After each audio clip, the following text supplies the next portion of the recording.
Le monde pensait comprendre le pape François. C'est modeste, doux et bienveillant berger des âmes. Mais sa seule sœur, encore vivante, a rompu son silence d'une manière inattendue. Et ce qu'elle a révélé a laissé le public dans un profond émerveillement. Ni homélie, ni documentaire, ni grandes traditions vaticanes, mais de tendres souvenirs personnels du jeune Georges, un garçon qui avait choisi de vivre avec vertu, même lorsque personne n'était là pour le voir. L'histoire qu'elle partageait n'enlevait rien à sa grandeur. Elle rendait sa lumière plus chaleureuse, place humaine, et touchait même les cœurs de ceux qui étaient éloignés de la foi. Restez avec nous jusqu'au bout, car ce sont souvent les histoires de famille qui rendent quelqu'un éternel. Le 21 avril 2025, jour pour jour, le lundi de Pâques, le Vatican annonçait officiellement le décès du pape François à la Casa Santa Marta. Sa mort, pourtant attendue en raison de mois de maladie, a néanmoins bouleversé le monde, non seulement par la perte d'un dirigeant cher, mais aussi par les nombreuses facettes méconnues qu'elle a révélées. Et une femme à des milliers de kilomètres de Rome, largement ignorée par la presse internationale, a dû ressentir un profond chagrin. Cette femme est Maria Elena Bergoglio, la seule sœur vivante du pape François. Ce n'est ni une personnalité publique, ni une théologienne, juste une modeste femme au foyer vivant tranquillement à Buenos Aires. Pourtant, sa voix résonna comme une fracture soudaine dans une vitre autrefois parfaite. Je l'ai vue apparaître sur ce balcon et j'ai cru m'évanouir. Je me suis mise à sangloter sans pouvoir m'arrêter. C'était tout simplement bouleversant. Ce moment où Jorge Mario Bergoglio a fait ses débuts en tant que pape en 2013 reste plus qu'un souvenir. Il a suscité une avalanche de questions que, même aujourd'hui, peu sont affrontées. Les archives publiques confirment que Maria Elena est née en 1948, soit 12 ans plus jeune que Georges. Ils ont grandi ensemble à Buenos Aires dans une famille italienne traditionnelle. Leur père, cheminot, et leur mère, femme au foyer dévouée. Elle se souvenait de son frère comme d'un homme ferme mais juste, quelqu'un qui, même jeune, suivait un chemin différent des autres. Il détestait les grands rassemblements, évitait d'afficher sa richesse, et s'aventurait souvent seul dans les quartiers pauvres simplement pour aider. Certains témoignages suggèrent que les frères et sœurs partageaient un lien étroit durant leur enfance, bien que la distance se soit accrue lorsque Georges entra chez les Jésuites et progressa rapidement. À 36 ans, il devint supérieur provincial de la Compagnie de Jésus en Argentine, un rôle qui suscita des tensions, surtout sous l'influence du régime militaire. Son implication dans des cercles religieux stricts suscita des inquiétudes au sein de la famille. Pourtant, des sources argentines affirment que Maria Elena n'a jamais perdu confiance en lui. Il n'était pas parfait, mais il a toujours écouté sa conscience, a-t-elle confié à un média local lors d'une rare interview. Mais une fois devenu pape, le fossé entre eux s'est creusé, non plus seulement en termes de distance, mais aussi de structure. Les protocoles du Vatican dissuadaient les proches du pape de trop se faire connaître. Maria Elena, aux prises avec la maladie, fragile et vivant dans un couvent paisible, soignée par des religieuses, disparut discrètement de la vie publique, puis vint sa mort, et elle ne put faire le voyage. Pas d'adieu, pas de dernière touche, pas de place aux funérailles. Son nom n'a même pas été prononcé lors des adieux. Quelques journalistes ont demandé pourquoi le Vatican n'avait pas assuré le voyage de son dernier parent survivant. Mais le silence leur a répondu. Une théorie persiste. Se serait-elle retenue toutes ces années par respect pour sa fonction spirituelle? Pourtant, après son départ, aurait-elle refusé de laisser le silence enfouir leur vérité commune? Officieusement, des rumeurs affirmaient qu'on lui avait conseillé de garder le silence pour ne pas nuire à la réputation du pape. Pas de grand discours, pas de scandale, juste la vérité tranquille. Avant qu'il ne devienne un symbole religieux, elle savait qui il était. Et ce dont elle se souvenait ne correspondait pas toujours au portrait public. Avons-nous vraiment compris le pape François, ou n'avons-nous vu que ce que le Vatican a choisi de révéler? S'il y a une chose qui distingue Jorge Mario Bergoglio des papes précédents, c'est bien ses origines. Il n'était pas issu d'une noble lignée européenne. Il n'a pas grandi derrière les murs historiques de l'Église romaine. Il n'a pas porté de vêtements sacerdotaux enfant. Ses racines ont commencé dans la ville sordide de Buenos Aires, où klaxons retentissants, cafés de nuit et odeurs de sueur ouvrière se sont succédés dans ce drame appelé l'Argentine.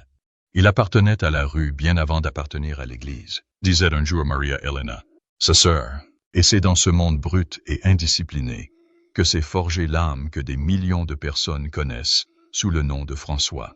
Non pas dans les rituels, mais dans les épreuves. la pression et les décisions silencieuses.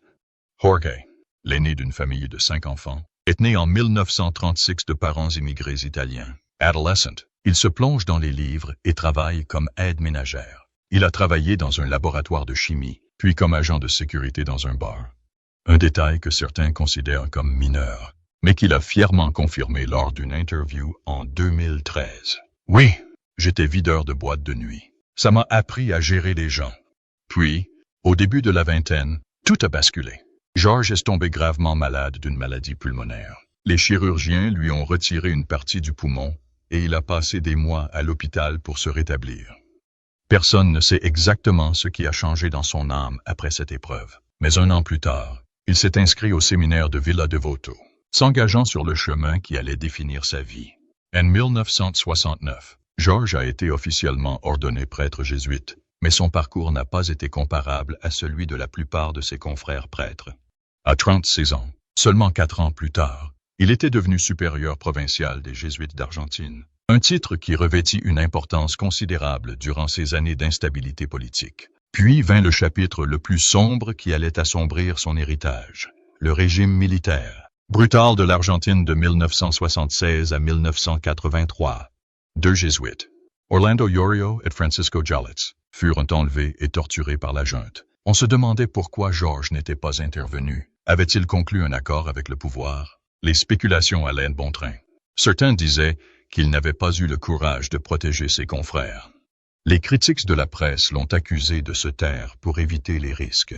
Mais d'autres, dont des témoins, ont insisté sur le fait qu'il avait secrètement sauvé des vies, peut-être même les prêtres eux-mêmes, non sans leur faire endurer de souffrances. Du point de vue de la famille, Maria Elena a rejeté ses doutes. Dans une interview rarement accordée, elle a déclaré « Malgré les controverses, George a maintenu le cap, mais a changé d'avis après la fin de son mandat jésuite. » On murmurait qu'il créait trop de tensions au sein de l'ordre jésuite. Certains le décrivaient comme excessivement strict, poussant à l'obéissance. Le Vatican l'envoya en Allemagne, puis il enseigna dans des collèges argentins, une sorte d'exil silencieux réservé à ceux qui agitent les eaux. Pourtant, durant cette période discrète, quelque chose de plus profond s'éveilla en lui. Des leçons de miséricorde, de simplicité et des véritables limites de l'autorité dans un monde brisé. En 1992, il fut nommé évêque auxiliaire de Buenos Aires et accéda rapidement au rang d'archevêque. Il commença à attirer à nouveau l'attention, non pas pour son pouvoir, mais pour la simplicité de son mode de vie. Il n'utilisait pas de moyens sophistiqués. Il préparait lui-même ses repas. Il rendait souvent visite aux malades et aux pauvres, notamment à ceux qui luttaient contre le sida, encore largement rejetés. Lorsque les cardinaux se réunirent en 2013 pour élire le successeur de Benoît XVI, rares furent ceux qui accordèrent une seconde pensée à George. À 76 ans, il ne figurait pas parmi les favoris, mais face au scandale et à la lassitude morale, l'Église chercha un candidat hors du commun. C'est Jorge Mario Bergoglio qui fut choisi. Lorsqu'il apparut au balcon de Saint-Pierre, le monde se tut. Maria Elena se souvenait de cet instant. J'espérais qu'il ne le choisirait pas, non pas parce qu'il était indigne, mais parce que le fardeau était immense. Certains pensent que le passé, autrefois remis en question, de George était précisément ce qu'il avait préparé à diriger de nouvelles manières. Il avait connu la faiblesse. Il avait affronté les blessures de l'Église de front et n'avait jamais prétendu être parfait. C'est pourquoi, pour Maria Elena, il est resté mon frère. Non pas un pontife parfait, mais un homme qui est tombé, s'est relevé et a continué à apprendre à faire preuve de grâce. Ni un érudite, ni un évêque, ni un fonctionnaire du Vatican. Maria Elena Bergoglio, une femme discrète qui n'a jamais quitté Buenos Aires, vivant dans la simplicité parmi ses sœurs, s'occupant de son jardin et priant chaque jour, possède une compréhension que personne d'autre ne peut posséder. Mémoire, et dans ce récit, cette mémoire ne cherche pas à remettre en cause l'image, mais plutôt à ramener l'homme à la soutane blanche sur terre, là où sa famille a encore le droit de pleurer, de se souvenir et de parler. Lors d'une conversation inattendue avec un média local argentin, Maria Elena a révélé ce que d'autres avaient trop peur de dire à voix haute. J'ai prié pour qu'il ne soit pas choisi, non pas par manque de mérite, mais parce que le poids était trop lourd. Une confession sincère, d'une honnêteté douloureuse. Tandis que la foule acclamait et que le Vatican célébrait son espoir de miséricorde, loin au sud, une sœur pleurait en silence. Non pas par fierté, mais avec la douloureuse conviction que, désormais, son frère ne leur appartenait plus seulement, Maria Elena a un jour décrit Jorge comme son frère et son plus cher compagnon. Ils ont partagé non seulement leur enfance, mais aussi les jours les plus sombres de leur vie familiale. Malady. Deuil. Difficultés financières. Elle se souvient comment George avait un jour réparé son vélo cassé à la main, juste pour pouvoir aller à l'école ensemble. Ces moments n'apparaissent dans aucun récit officiel. Mais pour Maria Elena, ce sont ceux qui perdurent. Il était idiot, si chaleureux. Les gens voient le pape. Je revois encore le garçon qui plaisantait avec moi quand je pleurais sur du lait renversé.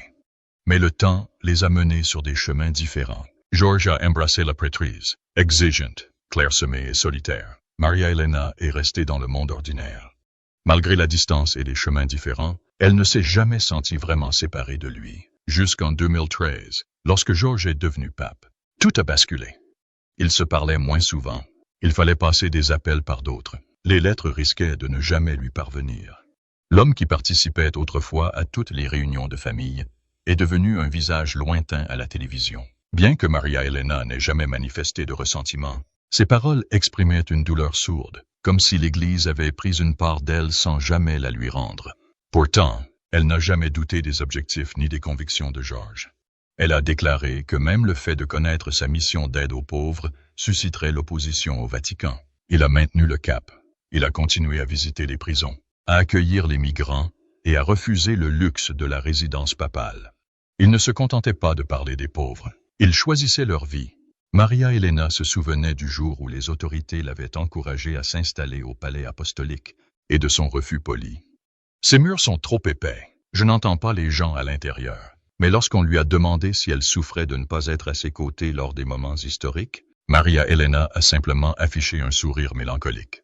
Il fait désormais partie du monde, pas du mien. Je l'ai accepté, mais il ne m'a jamais quitté.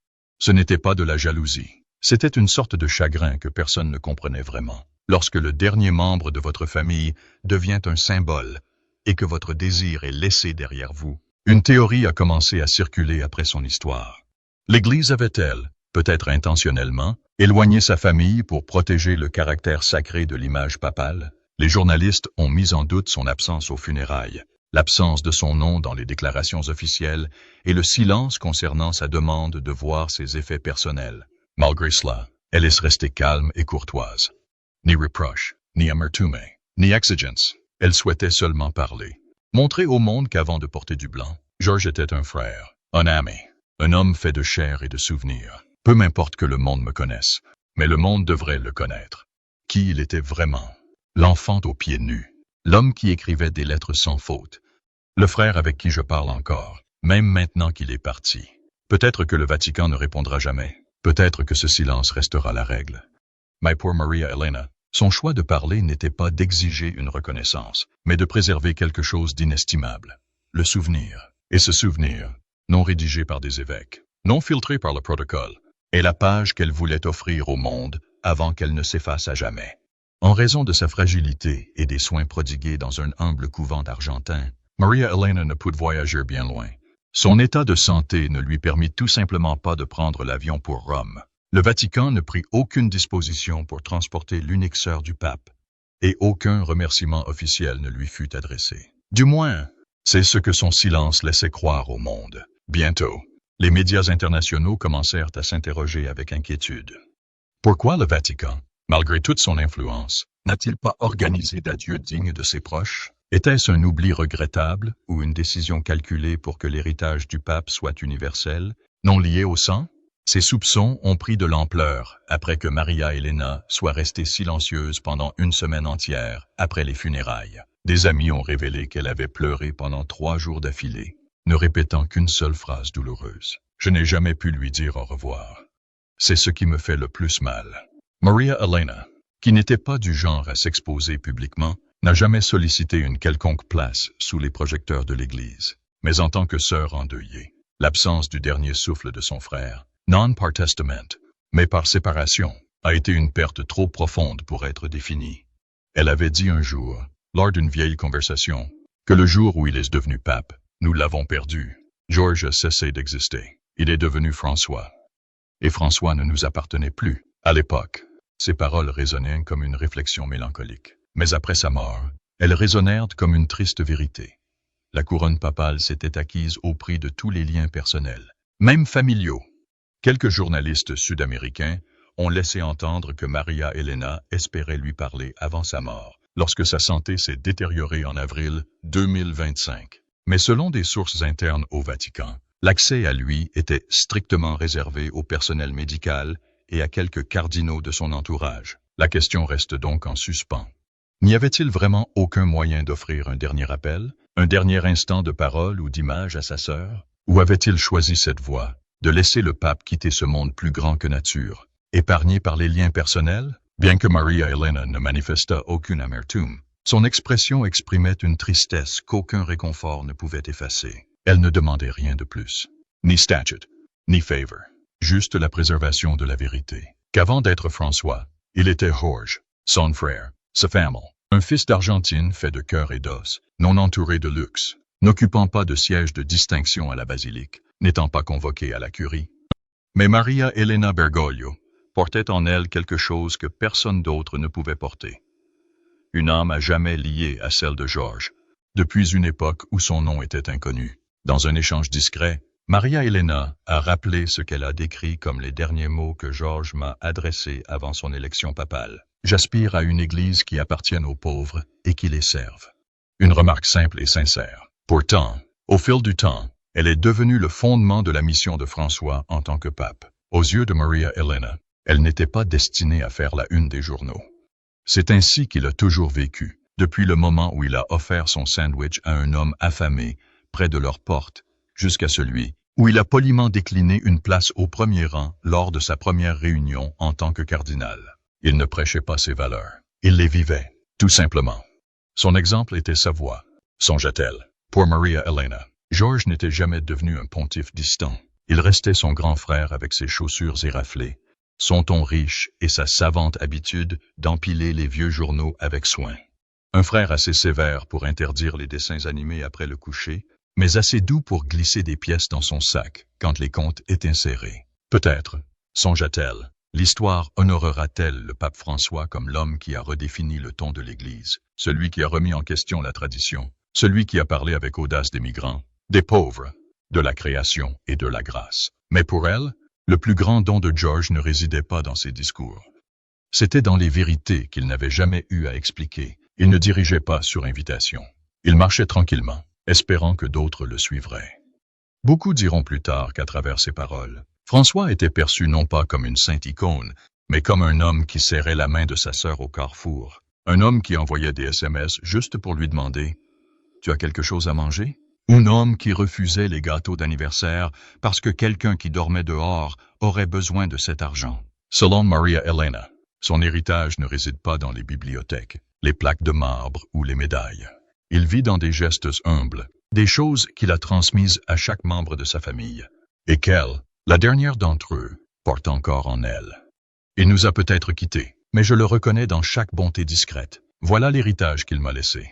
Ni la papauté, ni les vêtements sacerdotaux, juste l'amour. Il existe des récits que vous ne trouverez ni dans les manuels scolaires, ni dans les archives vaticanes des règnes pontificaux, ni dans les communiqués de presse solennels du Saint-Siège. Pourtant, ils perdurent, brûlant doucement, tels de faibles échos venus d'un lieu depuis longtemps oublié. Et de temps à autre, ces échos surgissent d'une voix inattendue, celle de la sœur du pape. À la mort du pape François, né Jorge Mario Bergoglio, le 21 avril 2025, l'Église tout entière a célébré un adieu sacré, orchestré avec la grâce cérémonielle irréprochable du Vatican. Les dirigeants mondiaux ont présenté leurs condoléances. Les cardinaux se sont rassemblés sous le célèbre plafond de la chapelle Sixtine. Des moments historiques ont été retransmis partout. Mais au milieu de toute cette majesté, un autre silence persistait, dont on ne parlait pas, qu'on n'écrivait pas, mais que beaucoup percevaient. La seule sœur vivante du pape, Maria Elena Bergoglio, n'était pas présente. Son nom n'apparut jamais dans le programme officiel des obsèques. Aucune remarque du Vatican n'expliquait son absence. Pas un mot dans les hommages, pas même un petit bouquet de fleurs de la part de la famille. Et dans cette absence, beaucoup se demandaient-ils discrètement, la famille du pape, une fois installée sur le trône de pierre, disparaît-elle de son histoire? Puis Maria Elena rompit ce silence. Dans quelques interviews profondément personnelles, elle s'exprima non pas en témoin de l'histoire, mais en sœur, pleurant l'occasion de tenir la main de son frère une dernière fois. Et à travers ces modestes réflexions, les gens ont commencé à voir que François était plus que le visage de l'Église. C'était un homme qui avait trop donné pour préserver ce visage sans tache. On croyait qu'il vivait en paix. Mais Georges était plein de chagrin, non seulement pour l'Église, mais aussi pour son âme. Maria Elena expliqua qu'elle était restée silencieuse pendant des années, ne voulant jamais troubler la vénération que le Vatican souhaitait préserver. Mais après sa mort, elle estima qu'il était de son devoir de préserver l'humanité, que le monde risquait d'oublier dans sa vénération. Dans une modeste chambre de couvent à Buenos Aires, où elle vivait aux côtés de religieuses vieillissantes, il n'y avait ni Wi-Fi, ni télévision, juste une radio cabossée et des bibles usées par les intempéries. Ses journées se passaient en prière, à soigner ses fleurs et à écrire des souvenirs. Elle les couchait lentement, ligne par ligne, sur le visage de Georges. Ni pour les livres, ni pour les éloges, mais pour qu'un jour, quelqu'un se souvienne que François avait été simplement Georges, le fils aîné de la famille Bergoglio. Il m'a porté quand j'étais malade. C'est à ce Georges que je m'accroche, non pas au pape vêtu de blanc, mais au garçon aux bras forts et au regard bienveillant. Elle se souvenait de petits moments que les biographies omettaient, comment il nourrissait les moineaux avec les restes de pain, comment il l'appelait Nena, un mot affectueux en espagnol. Ces souvenirs, absents des registres paroissiaux, formaient les racines d'un homme qui comprenait la miséricorde, qui s'inclinait devant la douleur du monde. Et ce qui frappait le plus les gens, ce n'était pas seulement sa gentillesse, mais son honnêteté. Il n'était pas parfait. Il avait commis des erreurs, de graves. Mais il a toujours essayé de faire les choses bien. Dans le monde d'aujourd'hui, où l'on exige trop des personnalités publiques, cet aveu a fait l'effet d'une bombe. Maria Elena ne se prétendait pas saint, ni ne cachait ses longs silences ou ses moments d'hésitation. Mais elle a déclaré qu'il avait choisi l'amour à chaque fois, même dans la douleur. Après sa mort, Maria Elena a reçu des lettres, non pas de fonctionnaires, mais de gens ordinaires, de mères célibataires, de prêtres renvoyés, de jeunes en proie à des difficultés avec la foi. Ils ne l'ont pas remerciée parce qu'elle était sa sœur. Ils l'ont remerciée parce que, grâce à elle, François est redevenu humain. Tu nous l'as rendu, a écrit l'un d'eux. Vous nous avez rappelé qu'il était réel. Bien que le Vatican soit resté formel, sans répondre à ses propos, la réaction du public s'est intensifiée. Des questions ont commencé à surgir. Pourquoi sa seule sœur n'était-elle pas présente à ses adieux? Pourquoi l'Église ne pouvait-elle pas évoquer l'amour d'une sœur dans sa mémoire? Le Vatican craignait-il qu'une trop grande vérité n'affaiblisse l'image qu'il avait si soigneusement préservée? Mais Maria Elena ne cherchait pas à se faire accuser. Elle ne voulait ni excuse, ni projecteur. Tout ce qu'elle gardait, c'était la flamme silencieuse que son frère avait allumée dans son cœur et dans celui des inconnus. Il n'avait pas besoin d'être canonisé. Il avait juste besoin qu'on se souvienne de lui, pleinement, sincèrement, comme de quelqu'un qui avait toujours choisi la bonté, même au prix fort. Et maintenant, chaque soir, lorsque les cloches de la chapelle sonnent, Maria Elena allume encore une bougie à sa fenêtre. Non pas pour le pape, mais pour Georges. Le frère disparut bien avant que le Vatican n'ouvre ses portes pour lui dire adieu. Il est mort dans l'enceinte du Vatican, mais son histoire ne s'est pas arrêtée là. Elle perdure dans chaque âme assez courageuse pour le considérer non pas comme une figure, mais comme un frère. Et c'est peut-être là, juste peut-être, que commence la véritable sainteté. Non pas dans des sanctuaires dorés, mais dans le souvenir de ceux qui ont aimé quelqu'un tel qu'il était.